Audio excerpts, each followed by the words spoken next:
मैंने बरसों पहले अंग्रेजी की किसी तिब्बी किताब में बेहतरीन जिंदगी के 40 बेहतरीन उसूल पढ़े थे। मैंने वो सफ़ात कॉपी करके अपने पास रख लिए। मैं गाहे बगाहे ये सफ़ात निकालकर पढ़ता रहता हूँ। मैं उन उसूलों पर अमल करने की कोशिश भी करता था। मैंने 10 साल कबल तफासीर और अहादीस का मुताला शुरू किया तो पता चला कि ये 40 उसूल दुनिया के किसी तिब्बी इदारे या यूरोप और अमेरिका के किसी सेल्फ हेल्प इंस्टीट्यूट ने डेवलप नहीं किए। ये तमाम उसूल हमारे प्यारे रसूल की हयात तैयबा का निचोड़ हैं। ये सीरतुल नबवी से अखज़ किए गए हैं। हमारे रसूल ने पूरी जिंदगी अपने असहाब को इन उसूलों की ट्रेनिंग दी।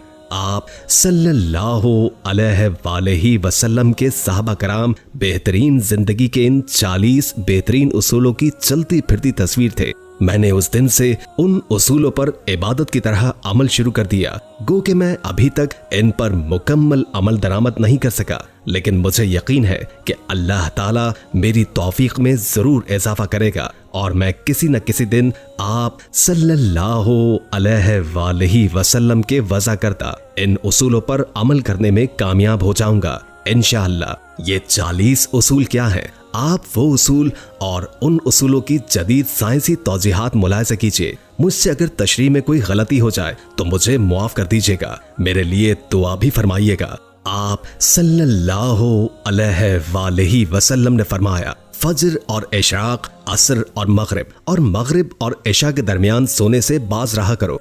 इन फरमान में बेशुमार तिब्बी हिकमतें पोशीदा हैं। मसलन आज मेडिकल साइंस ने डिस्कवर किया कुर्राए अर्ज पर फजर और इशराक के दौरान ऑक्सीजन की मिकदार सबसे ज्यादा होती है। अगर हम उस वक्त सो जाएं तो हम इस ऑक्सीजन से महरूम हो जाते हैं और यूं हमारी तबीयत में बोझलपन आ जाता है। हम आहिस्ता आहिस्ता चिड़चिड़े और बेजार हो जाते हैं। असर से मगरिब और मगरिब से इशा के दरमियान भी ऑक्सीजन कम से कम तर होती चली जाती है। हम अगर इस वक्त भी सो जाएं तो हमारा जिस्म ऑक्सीजन की कमी का शिकार हो जाता है और हम 10 मोहल्लिक बीमारियों में मुब्तला हो जाते हैं। दमा भी उन 10 बीमारियों में शामिल है। चुनाचे आप ये वक्त जाग कर गुजारें, पूरी जिंदगी सेहतमंद रहेंगे। मेरा तजर्बा है, हम अगर इन 3 औकात में वॉक करें तो हमारी तबीयत में बशाशियत आ जाती है। आप सल्लल्लाहु अलैहि वसल्लम ने फरमाया, बदबूदार और गंदे लोगों के साथ ना बैठा करो। यह हुक्म भी हिकमत से लबालब है। बदबू इंसान को डिप्रेस करती है, जबकि खुशबू हमारी तवानाई में इजाफे का बायस बनती है। इंसान अगर रोजाना 10 मिनट बदबूदार और गंदे लोगों में बैठना शुरू कर दे तो ये 20 दिनों में डिप्रेशन का शिकार हो जाएगा। हमारे रसूल ने हमें शायद इसलिए बदबूदार लोगों से परहेज का हुक्म दिया है। आप भी ये करके देखें, आपका मिजाज बदल जाएगा। आप सल्लल्लाहु अलैहि वसल्लम ने फरमाया, इन लोगों के दरमियान ना सोएं जो सोने से कबल बुरी बातें करते हैं। ये फरमान भी हिकमत के ऐन मुताबिक है।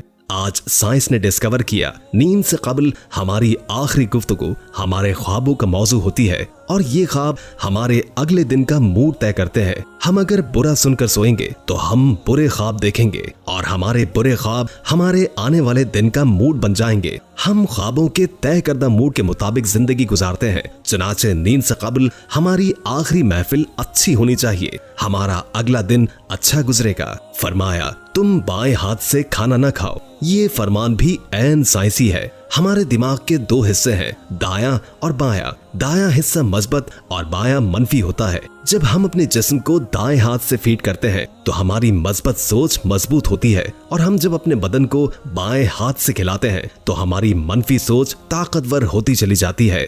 आप मुशाहिदा कर लें, आपको बाएं हाथ से खाने वाले अक्सर लोग मनफी मिलेंगे। ये आपको हमेशा शिकवा शिकायत, गीबत और दूसरों को नुकसान पहुंचाते नजर आएंगे। फरमाया, मुंह से खाना निकाल कर न खाओ। ये फरमान भी साइंस से दुरुस्त साबित होता है। हमारे मुंह से 10 करोड़ से 1 अरब तक बैक्टीरिया होते हैं। ये बैक्टीरिया मोहल्लिक जरासीम बन जाते हैं। ये जरासीम हमारे खाने में मिल जाते हैं। ये खाना मैदे में जाता है तो मैदे के खुदूद उन जरासीम को मार देते हैं। यूं ये खत्म हो जाते हैं। लेकिन जब हम जरासीम से मिले खाने को मुंह से निकालते हैं तो इन जरासीम को ऑक्सीजन मिल जाती है। ये ऑक्सीजन सेकंड के हजारों हिस्से में उन जरासीम की तादाद खरबों तक पहुंचा देती है। ये जरासीम मैदे के गुदूदों से भी ताकतवर होते हैं। जब हम मुंह से निकले लुकमे को दोबारा मुंह में रखते हैं तो ये लुकमा मैदे में पहुंचकर जहर बन जाता है और ये जहर हमारे पूरे निजाम हजम को तबाह कर देता है। आपको जिंदगी में कभी ऐसा कोई शख्स सेहतमंद नहीं मिलेगा जिसे मुंह से लुकमा निकालकर खाने की आदत हो, जबकि आपको होठ भेजकर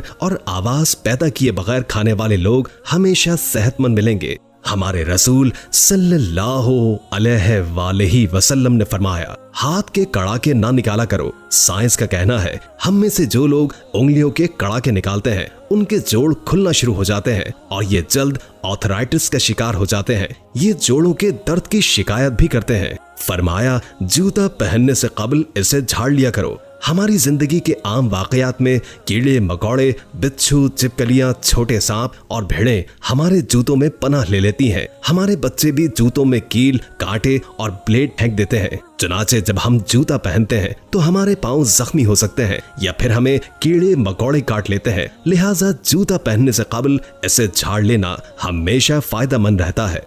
फरमाया, नमाज के दौरान आसमान की तरफ न देखो। ये फरमान भी दुरुस्त है। आसमान में एक वसत है, ये वसत हमेशा हमारी तवज्जो खींच लेती है। जब हम आसमान की तरफ देखते हैं हमारी तवज्जो बढ़ जाती है। हमें तवज्जो वापस लाने में ठीक ठाक वक्त लगता है। नमाज के लिए यकसुई दरकार होती है। जब हम नमाज के दौरान आसमान की तरफ देखते हैं तो हम सजदे और रुकू को भूल जाते हैं। चुनाचे हुक्म दिया गया, नमाज के दौरान आसमान की तरफ न देखो। ये फार्मूला तख्लीकी कामों के लिए भी अहम है। अगर लिखारी लिखते, मुसव्विर तस्वीर बनाते और मौसीकार धुन बनाते हुए आसमान की तरफ देख ले तो उसका तसलसल टूट जाता है। ये अपना काम मुकम्मल नहीं कर पाता। शायद यही वजह है कि दुनिया का ज्यादातर तख्लीकी काम बंद कमरों में मुकम्मल हुआ। ये खुली फजा में परवान नहीं चढ़ा। आप तख्लीक का आइडिया लेना चाहते हैं तो आप खुले आसमान के नीचे खुली फजा में वॉक करें। आप आइडियाज से माला माल हो जाएंगे।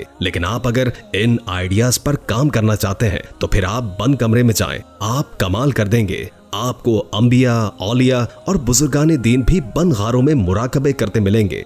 आप सल्लल्लाहु अलैहि वसल्लम ने फरमाया, रफ़ाए हाजत की जगह यानी टॉयलेट में मत थूको। ये हुक्म अपने अंदर दो हिकमतें रखता है। टॉयलेट में थूकने से बाद में आने वालों को भी तकलीफ होती है और दूसरा, टॉयलेट में लाखों किस्म के जरासीम भी होते हैं। जब हम थूकने के लिए मुंह खोलते हैं तो ये जरासीम हमारे मुंह में पहुंच जाते हैं। ये हमारे लाबे दहन में परवरिश पाते हैं। ये मैदे और फेफड़ों में पहुंचते हैं और फिर ये हमें बीमार कर देते हैं। आपको ये जानकर हैरानी होगी, हमारी नाक जरासीम को फेफड़ों तक नहीं जाने देती। हमारी नाक से सिर्फ केमिकल्स जिस्म में दाखिल होते हैं। जरासीम ज्यादातर मुंह से बदन में उतरते हैं और इनका बड़ा सोर्स टॉयलेट्स होते हैं। चुनाचे आप टॉयलेट में लंबी लंबी सांसें लेने, थूकने, गाना बजाने, आवाज देने और मोबाइल फोन पर बात करने से परहेज करें। आपकी सेहत अच्छी रहेगी। आप सल्लल्लाहु अलैहि वसल्लम ने फरमाया, लकड़ी के कोयले से दांत ना साफ करो। हम में से बेशुमार लोग कोयले से दांत साफ करते हैं। कोयले से हमारे दांत वक्ती तौर पर चमक जाते हैं, लेकिन ये बादे अज़ा मसूड़ों में जख्म कर देता है, दांतों की जड़ें भी हिला देता है और ये मुंह में बू भी पैदा करता है। लकड़ी का कोयला सीधा सीधा कार्बन डाइऑक्साइड होता है। ये हाइजेनिक भी नहीं होता। चुनाचे रसूल अल्लाह सल्लल्लाहु अलैहि वसल्लम ने इससे परहेज का हुक्म दिया।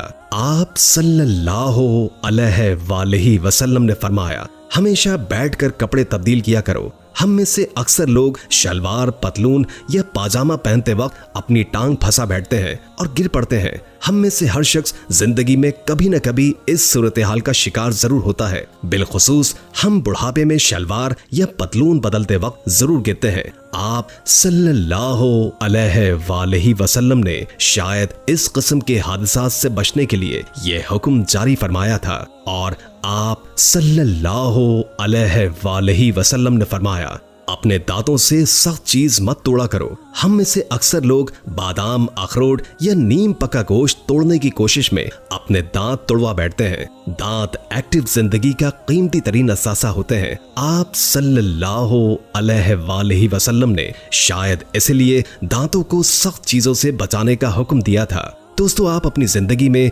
इन उसूलों को लाजमी अपनाएं और आज की हमारी इस कीमती वीडियो को अपने प्यारों के साथ जरूर शेयर करें। उम्मीद है कि आज की वीडियो आपको अच्छी लगी होगी। अगर वीडियो अच्छी लगी हो तो लाइक करके हमारे चैनल को सब्सक्राइब कर दीजिए और कमेंट करके अपनी आरा से भी आगाह कीजिए और बेल आइकॉन को क्लिक कर दें ताकि हमारी नई आने वाली वीडियोस का आपको पता चलता रहे। अगर जिंदगी रही तो एक और वीडियो के साथ इंशाअल्लाह हाजिर होंगे। अभी हमें इजाजत दीजिए। अल्लाह हाफिज।